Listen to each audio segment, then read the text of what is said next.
memang itu kuburan orang mati dibunuh dan ada kutukannya, ada penampakan bayangan hitam berdiri. Mana sorgawi?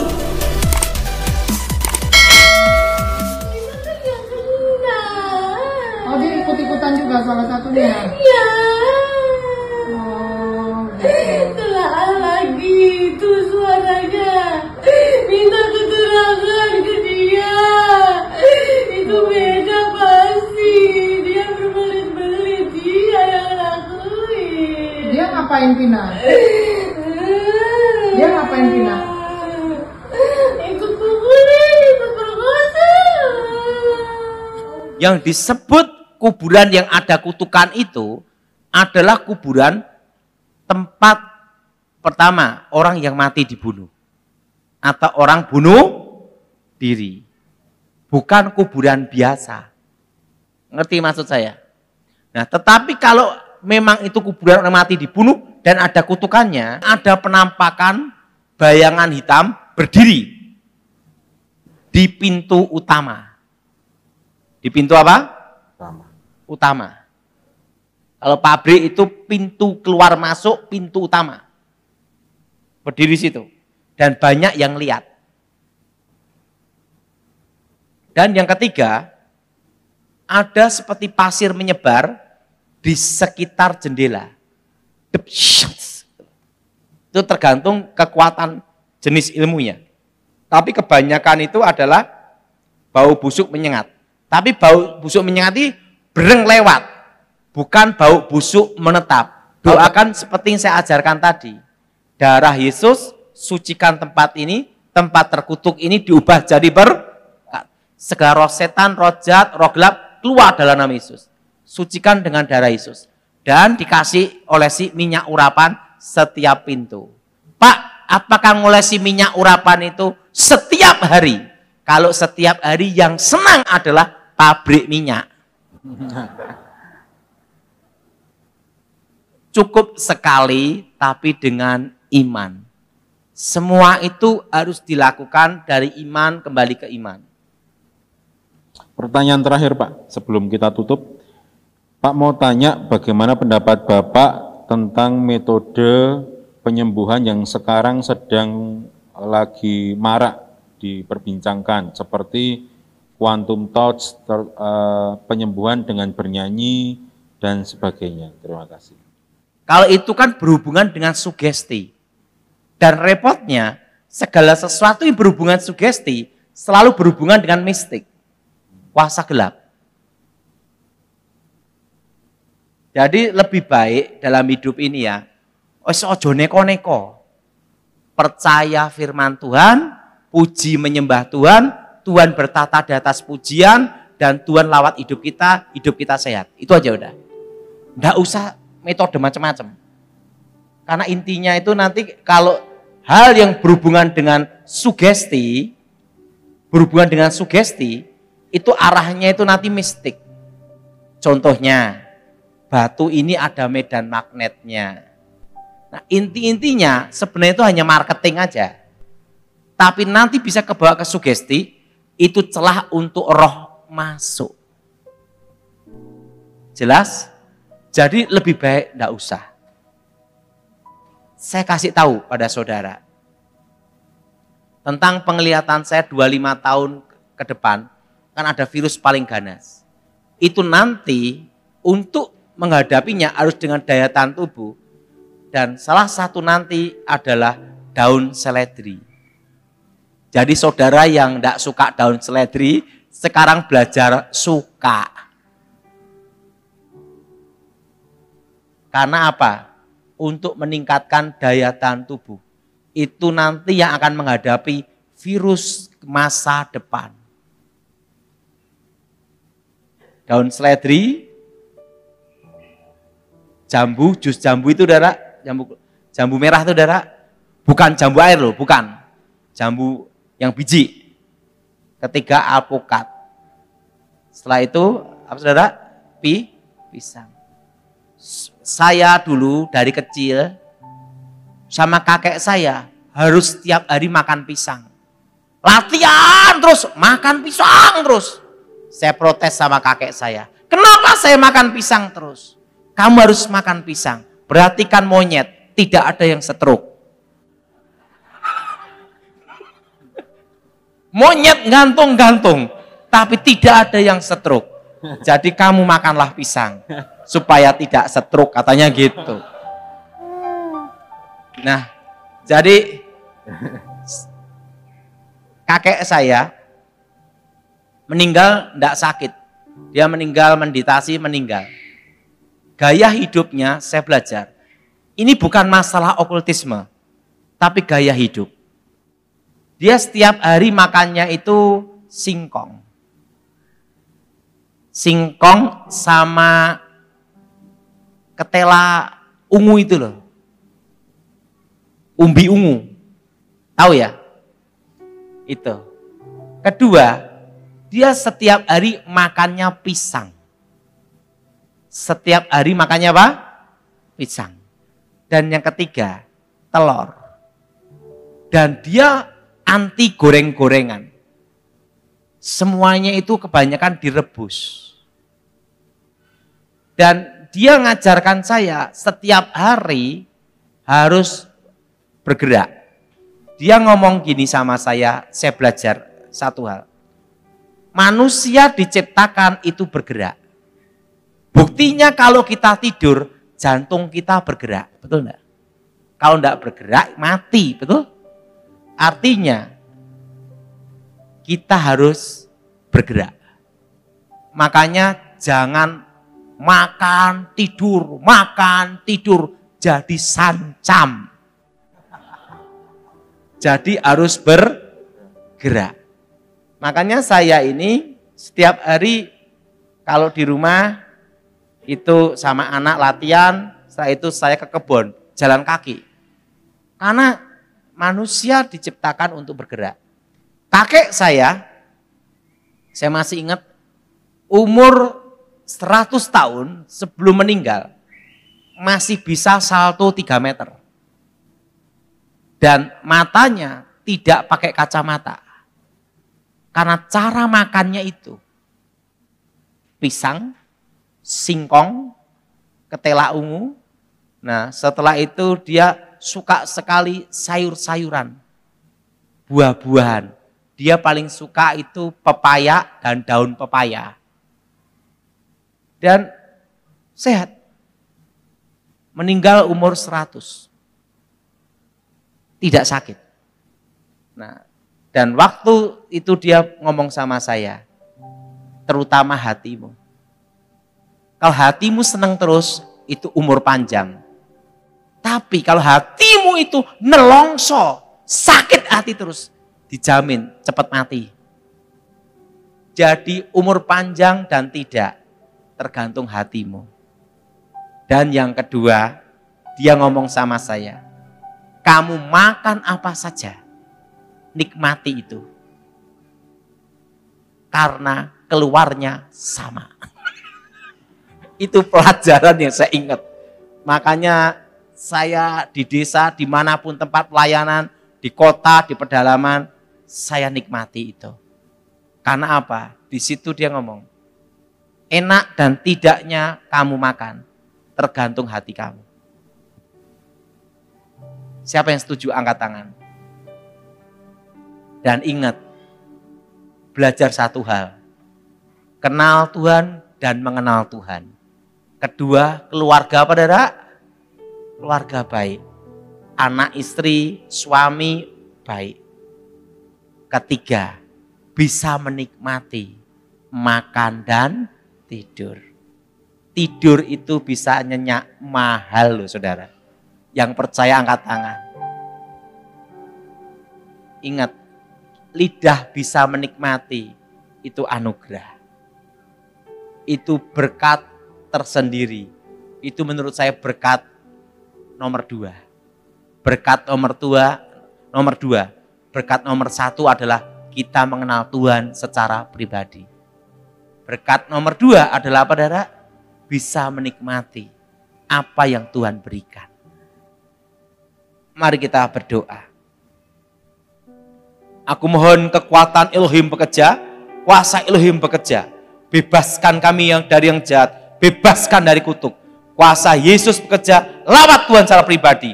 Nama Yesus dimuliakan, Yesus Hamasiah ditinggikan, dan namamu dimuliakan Tuhan. Demi nama Yesus, amin. Sebelum saya serahkan, tak ngomong satu hal boleh Pak Petrus? Ada susulan Pak yang streaming Pak.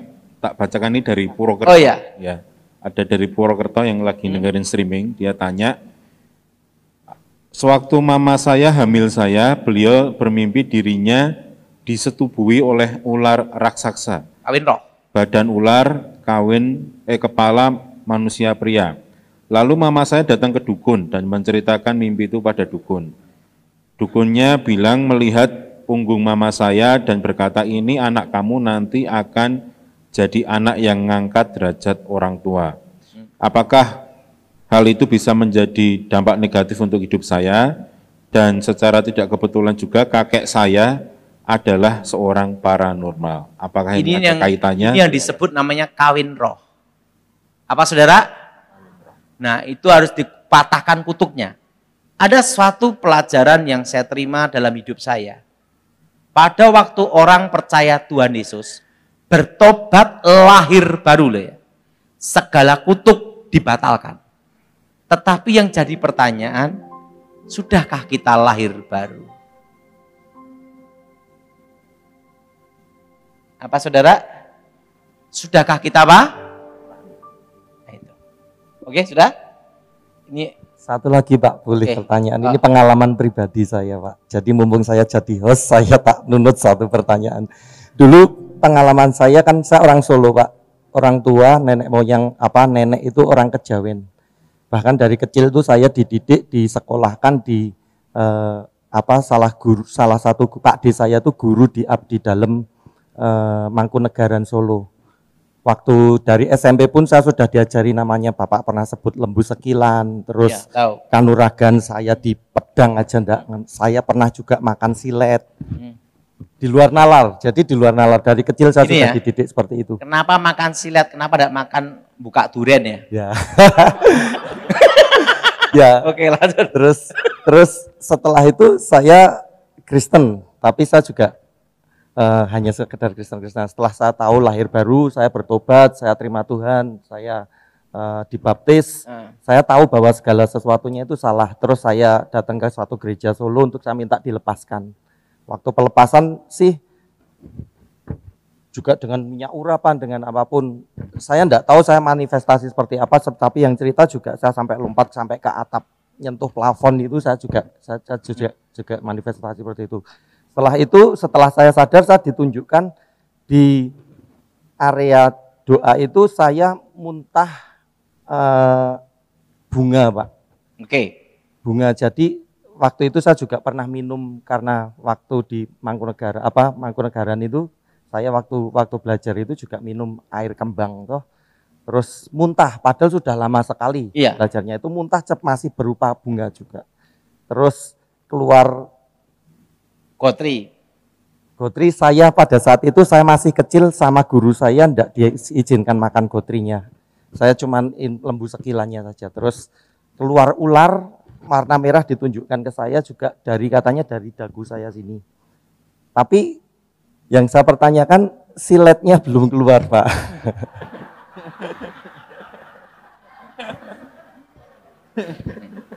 Jadi gini ya. Suatu benda yang masuk berupa logam alam gaib, itu kembali ke alam gaib lagi. Berarti masuk ke alam roh, hilang. Tapi volume dan bendanya masih ada. Nanti saya janji sama Pak Petrus untuk membahas masalah ini. Namanya doa peperangan kalau ini. Santet itu juga ada hubungan dengan itu. Namanya, jadi gini ya. Ahli-ahli fisika, termasuk Albert Einstein mengatakan namanya kecepatan cahaya.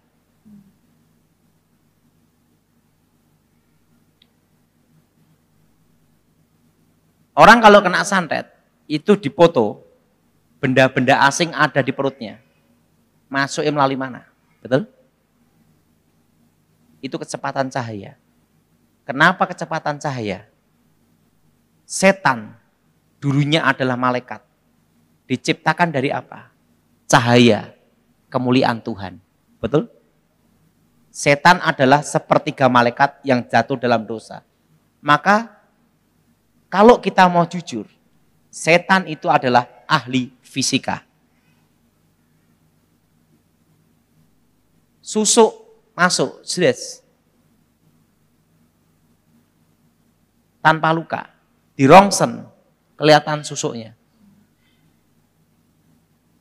Kembang, udah berapa lama?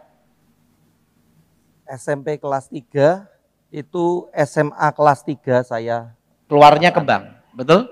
Itu apa? Kecepatan waktu, cahaya.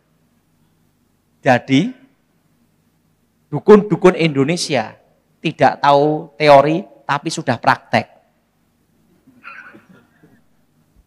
Nah, kalau yang jelas, you sudah lepas. Nah, yang penting tuh sekarang tuh gini, hidup ini ndak usah neko-neko. Pindah-pindah gereja itu kurang kerjaan. Podo wae. Ngerti saudara? Nah, yang penting keluarga baik-baik. Kenal Tuhan, keluarga baik-baik, nikmati hidup. Udah selesai. Dan kapanpun Tuhan panggil udah siap. Ini yang terakhir ya. Kenapa kalau saya doa nyebut Elohim? Dia sebut Elohim, sebut Allah, Yahweh, lengkap pokoknya. Supaya tidak ribut. Tak sebut kabeh. Jadi yang aliran Yahweh senang. Aliran Allah senang. Aliran Yeswa Hamasyah senang. Karena kita ini memberitakan Injil untuk membuat damai, bukan ribut. Makanya tak sebut kabeh. Setuju Pak Petrus? Wah, kan ada yang nanya sama saya, apa Pak Daud aliran Yahweh? Saya aliran semua. Kenapa? Tak sebut semua. Elohim, Yahweh, Yeswa Hamasyah, Yesus Kristus. Semua tak sebut. Kenapa? Kita datang untuk memberitakan damai, bukan bikin perpecahan dan ribut. Pasal 10. Gembala yang baik. Aku berkata kepadamu, sesungguhnya siapa yang masuk ke dalam kandang domba dengan tidak melalui pintu, tetapi dengan memanjat tembok, ia adalah seorang pencuri dan seorang perampok. Tetapi siapa yang masuk melalui pintu, ia adalah gembala domba. Untuk dia penjaga membuka pintu, dan domba-domba mendengarkan suaranya, dan ia memanggil domba-dombanya masing-masing menurut namanya, dan menuntunnya keluar. Jika semua dombanya telah dibawanya keluar, ia berjalan di depan mereka, dan domba-domba itu mengikuti dia, karena mereka mengenal suaranya. Tetapi seorang asing pasti tidak mereka ikuti, malah mereka lari daripadanya, karena suara orang-orang asing tidak mereka kenal. Itulah yang dikatakan Yesus dalam perumpamaan kepada mereka, tetapi mereka tidak mengerti apa maksudnya. Ia berkata demikian kepada mereka. Maka kata Yesus sekali lagi, Aku berkata kepadamu, sesungguhnya akulah pintu ke domba-domba itu. Semua orang yang datang sebelum aku adalah pencuri dan perampok, dan domba-domba itu tidak mendengarkan mereka. Akulah pintu. Barang siapa masuk melalui aku, ia akan selamat, dan ia akan masuk dan keluar dan menemukan padang rumput. Pencuri datang hanya untuk mencuri, dan membunuh, dan membinasakan. Aku datang supaya mereka mempunyai hidup, dan mempunyainya dalam segala kelimpahan. Akulah gembala yang baik.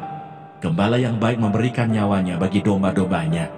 Sedangkan seorang upahan yang bukan gembala dan yang bukan pemilik domba-domba itu sendiri, ketika melihat serigala datang, meninggalkan domba-domba itu lalu lari, sehingga serigala itu menerkam dan mencerai-beraikan domba-domba itu.